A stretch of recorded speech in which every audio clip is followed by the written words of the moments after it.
একটু খেয়াল করো, আমি বলেছি নিয়মটা হলো কোন শব্দের মধ্যে যদি অনুস্বার থাকে, আপনি পরীক্ষা হলে যদি দেখেন আগামীকাল দিয়ে এরকম একটা কোন সন্ধি দিয়ে দেয় যে আপনি ওই সন্ধিটার ভিতরে যদি অনুস্বার দেখেন তার পরিবর্তে একটা ম বসাই দিবেন। কি বসাই দিবেন? ম ম ম ম ম কি বসাই দিবেন? ম।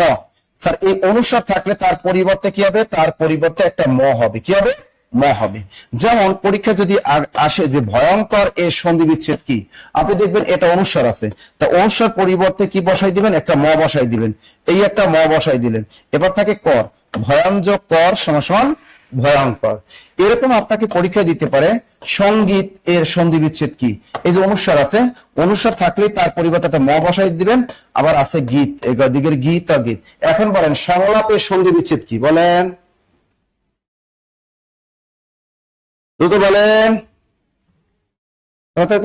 তাহলে এখানে সংলাপের সন্ধি বিচ্ছেদ কি হবে? হ্যাঁ, ভেরি গুড, সংযোগ লাভ। মানে এখানে যেহেতু অনুস্বার আছে, অনুস্বার পরিবর্তে কি হবে? ম। যোগ লাভ লাভ, তাহলে সংযোগ লাভ, সংযোগ লাভ সমান সমান সংলাপ।